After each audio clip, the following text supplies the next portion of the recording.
Hello and welcome for another week, David Lomman. How are you? Hi, Dave. Hi, everyone. Always good to have you here. Now, what about a topic today? What have you got us talking about? Well, we're going to talk a little bit more about the emotions and how the emotions affect the physical outcomes for our body. Okay, so we'll talk about that. We'll find out a little bit behind that, and also we'll be inviting calls on 49216216.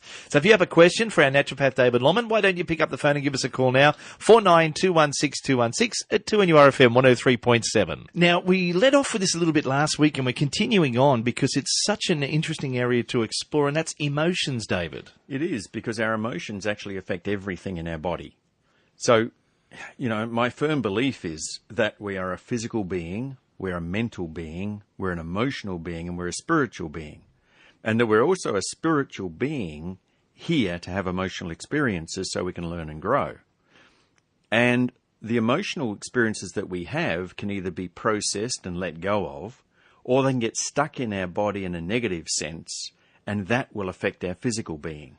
So a lot of times when I'm working with someone, the real reason why they've got a sore back, or the real reason why they've got an upset gut, or diabetes, or something else, is that underneath everything else, there's something blocked emotionally. There's something they weren't able to process emotionally. And are our emotions different in childhood?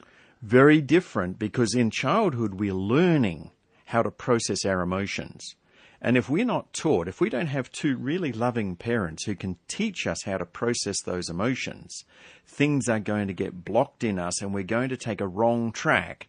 And rather than feeling loved, for instance, we're going to feel like the world doesn't like us at the extreme level. And someone who gets those feelings and carries those feelings through because nobody stands up for them can do all sorts of harm in the world because they are just stuck in the world doesn't love me. Why should I love the world? I hate the world.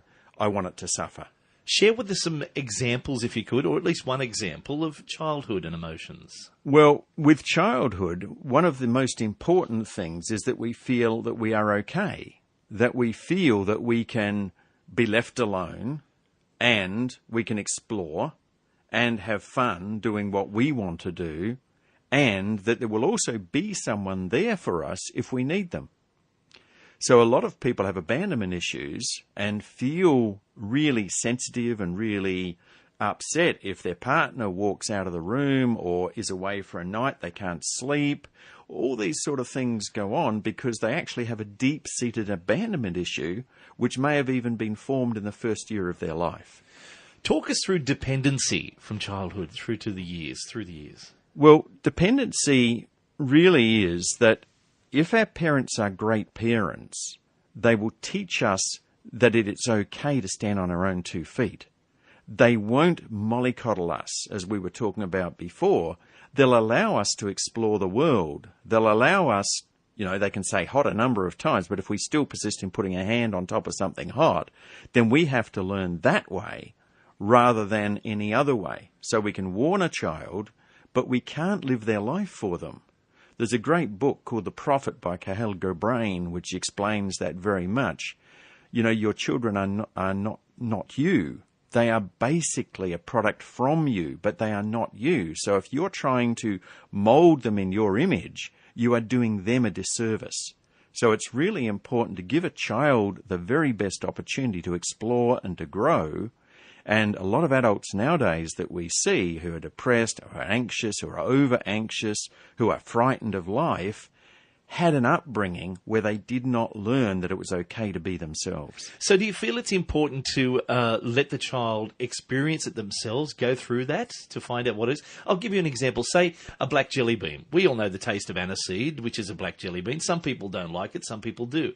If you see the child and you say, let's let him try it. Well, let him try a black aniseed jelly bean and see what they think of it. Yep. And then the look and expression on the face will probably say whether they like it or enjoy it or not. Yeah. Do you think we should go through that and do that for them rather than say, no, don't give him black jelly beans, he won't like it, or you shouldn't have a black jelly bean?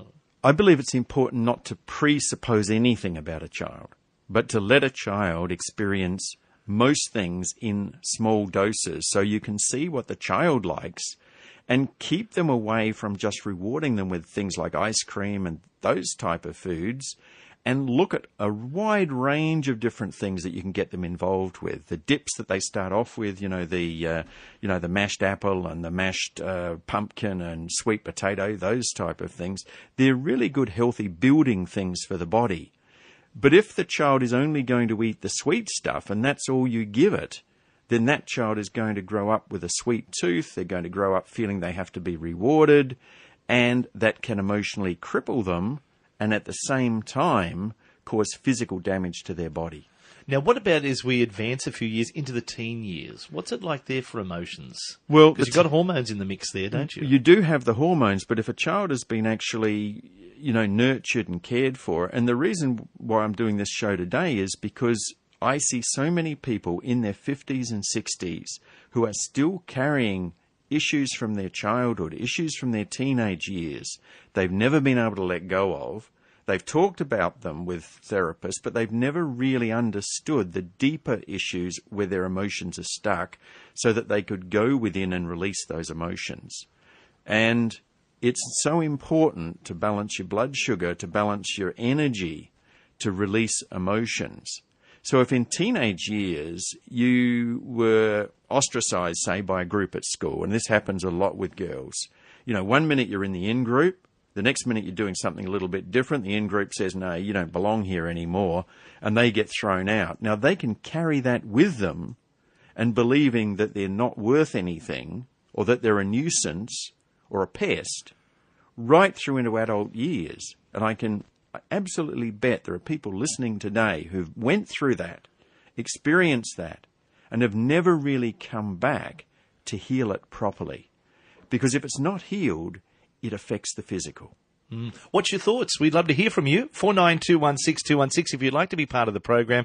It's Health and Wellbeing with naturopath David Lomman. Give us a call now if you'd like to have a chat to him. 49216216 at 2NURFM 103.7. Newcastle and the Hunter Valleys, 2NURFM 103.7. Health and Wellbeing, and we're talking about emotions today with naturopath David Lomman. And we're looking at stages in life, and really goes through like 7-year increments, doesn't it?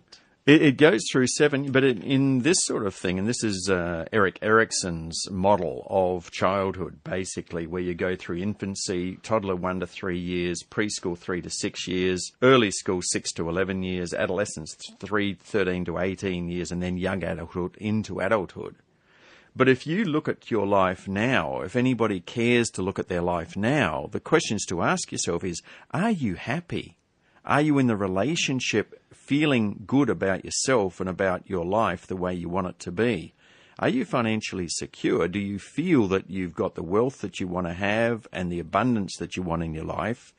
And all of these things are a direct result of how we have progressed through our childhood, through into our 20s. And most people that I see in their 50s and 60s have got so many places in their life where their health is poor, their relationships are poor, they're not speaking to their partner, or there's no communication, or the sexual energy between them is gone. So much of it is not working because they haven't looked at the way in which they've handled life. Talk to us about, because we've been talking through the different stages in life, the teen years, when the teen withdraws and pulls back from mum and dad, hides in its room, spends time in its room, doesn't want to express itself. Yeah, no, whatever. How's good? That good. Yep. What is that? What's that stage they're going through? Well, a lot of it is that their feelings haven't been heard earlier. So they're actually not able to talk to their parents about what they're going through. You especially find that with children who are gay, that they don't know where their place is, or they've been bullied at school and they don't know how to talk to their parents. And the real issue is, does it stop there? No, it doesn't stop there. Those children then go on not able to communicate in relationship in the way that they would like to. They can't have an honest and open relationship. And as soon as something goes wrong, they go back into withdrawal. And that's what I see all the time. I see adults who are in withdrawal from their partner, who won't sit and discuss things, who won't get together and bring things out and laugh about it and say, God, I stuffed that up. Gee, I'm an idiot. God, I made a mess of that. I'm sorry that you heard that from me, or that you feel that way about that thing. Let's see what we can do to make this thing better. because we get hurt early, we keep the hurt, and we keep that hurt rolling along inside of us over and over again, afraid to speak up. And that affects our physical. That affects our blood pressure. It affects cholesterol. It affects things like diabetes. So our blood sugar is affected by stress. It affects things like the thyroid, because the thyroid has emotional connections as well. And it affects the liver. So we have to look at things, I believe, not from a simple, this is the physical. We've got to look at it more openly and say, we are a physical, mental, emotional, and spiritual being. So where is this issue that I have coming from, and what can I do about it? We're talking about emotions today. It's health and wellbeing with naturopath David Lomman. If you'd like to call through, 49216216 at 2NURFM. 2NURFM, hello, who's calling? We've got our naturopath David Lomman here for you. Hello. Yes. Yeah, hello. I'm just ringing up. I'm in my early 50s. Yeah, hi. Hello there. Yeah, hi. Who am I speaking to? Phil. Hi, Phil. Yeah, how you going? Yeah, good. Yeah, I'm just ringing up. I'm in my early 50s, and I'm not married, and I've got no children, and I haven't got a girlfriend at present. I was just wondering what emotional thing has been going on there. It would depend on your life, Phil, whether you were encouraged, whether the marriage that your parents had was a good marriage, whether you saw it, whether it was something you wanted to emulate, or it was the opposite of that, and your confidence. Your confidence is built in childhood. And without the confidence of being able to approach girls or being someone who is easy to mix with, easy to talk to women, it's more difficult to actually get into a relationship and then hold it together. So are you able to talk about your experience of relating to women? Well, years ago, I've had a number of girlfriends and good relationships. So it's just been for the recent years. Yeah. So I went from not really having a problem with it to having a problem with it. And it can be depending too on how badly you got burnt in those relationships, or what happened in those relationships. Yeah. And how that affected you. And women will pick up on that. Are you available, or are you, finding it difficult to commit to anything? Those type of things, they're an energy that women do pick up on. And they really want to be with a man who's open and able to talk about things and discuss things, even past hurts. Yeah. So, good luck in the dating field, Phil. But if you work on yourself, that's the best way I know of to bring about a healing and bring yourself back into the fold in relationship. Very interesting. Good luck. Thank you for giving us a call there and sharing that with us today. 49216216 if you'd like to be a part of Health and Wellbeing with naturopath David Lomman. Wanted to talk to you about, and something you've touched on, the children at school and peer group pressure that can be put upon them when they're there. When they come home, for the parents, it must be very difficult because your child's coming home, they're very angry, maybe they're very withdrawn on the other side of that coin, and trying to work out why is little Johnny or Sally like this? Yeah, look, I've often traced it back with people, and what they found was they got bullied at school, but they didn't tell their parents, but their grades went down. So there's usually indicators. And it's important, I believe, for the parents to look for the indicators. If there's a change in a child's behavior, there has to be a reason for it. And those changes, an increase in skin conditions, any increase in a stress level on a child will usually show somewhere in their body and in their behavior. And parents just need to look at that and see, and they can investigate it. And, I've had children at the age of 14 or 15 years got bullied 3 or 4 years before, and their parents didn't hear about it for a couple of years, but the child was carrying it and carrying it and carrying it. Now, if that child grows up with that, anytime a partner has a harsh word towards them, they'll fold up. because they haven't learned how to deal with it. Or they'll get very angry because they haven't learned how to deal with it. It's health and wellbeing. We're taking your calls on 49216216. Hello, who's calling? Hi, my name's Cheryl. How are you? Yeah, hi, Cheryl. Am I online now? You are. Oh, okay. The gentleman says that you've got to be able to help yourself or how to heal. But how do you actually do that? It depends, Cheryl, on what the nature of the problem or the condition is, and whether it's manifesting mainly as a physical issue, where you need some help with the biochemistry to get things right, or it's an emotional issue where you need some help to explore it and release it. I'm not a great believer in just... I use hypnotherapy. Other people can use different sorts of therapy, but that's what I tend to use. And because the body holds it, I teach my clients how to actually go into their body and find it and bring it out and then let it go. So it's just a process. And it's just a process that you set yourself up and you say, this is the process I'm going through. This is what I want to achieve.